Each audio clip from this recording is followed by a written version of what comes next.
집합 A를 다음과 같이 벤 다이어그램으로 표현하고 그 대상을 1학년 3반 여학생으로 놓는다면 집합 A가 아닌 나머지 원소로 모인 집합을 A의 여집합 AC로 표현하고 이렇게 오픈된 공간에서는 A의 여집합은 책상, 연필, 개, 고양이도 될 수 있습니다.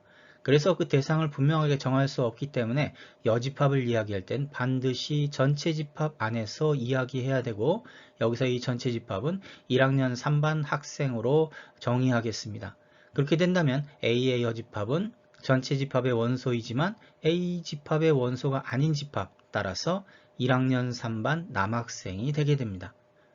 여기서 한 단계 더 나아가서 A의 여집합의 여집합은 그렇다면 전체 집합 바깥이 될까요? 그렇게 되면 안 됩니다. 문제에서 전체 집합을 정의했다면 모든 생각은 이 전체 집합 안에서만 이야기해야 하므로 A의 여집합의 여집합은 다시 A집합이 됩니다. 소와 양이 사는 커다란 울타리를 전체 집합이라 놓고 그 울타리 안에 소와 양이 들어있지 않는 울타리를 치고 그러면 그 집합은 공집합이 됩니다.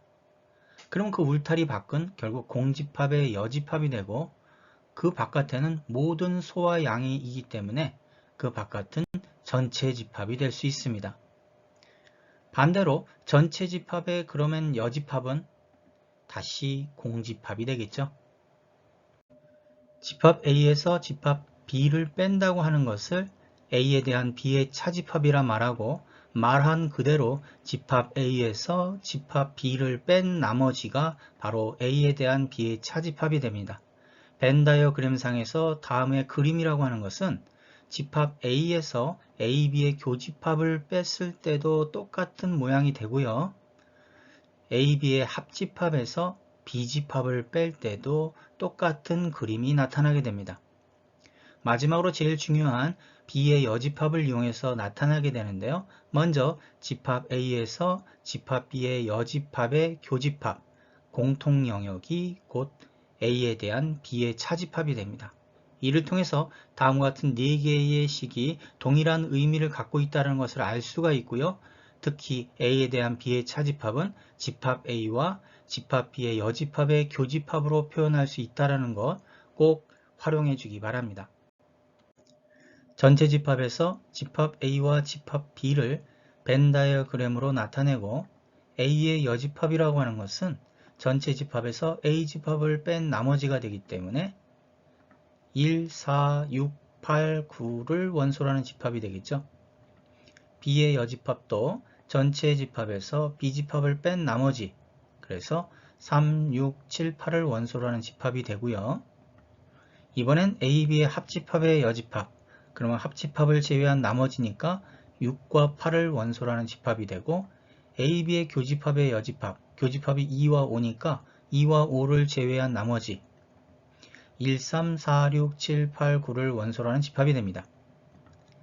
A에 대한 B의 차집합이라고 하는 것은 A집합에서 A, B의 교집합을 뺀 나머지가 되니까 3과 7을 원소로 하는 집합이 되고 A, B의 합집합에서 B집합을 뺐기 때문에 마찬가지로 3과 7 A집합과 B의 여집합 그러면 그것의 교집합이 되므로 3과 7을 원소로 하는 집합이 됩니다. 이번엔 반대로 B에서 A를 빼면 B집합에서 A, B의 교집합을 빼고 A, B의 합집합에서 A집합을 빼고 B집합과 A의 여집합의 교집합을 통해 1, 4, 9를 원소로 하는 집합이 됨을 알 수 있습니다.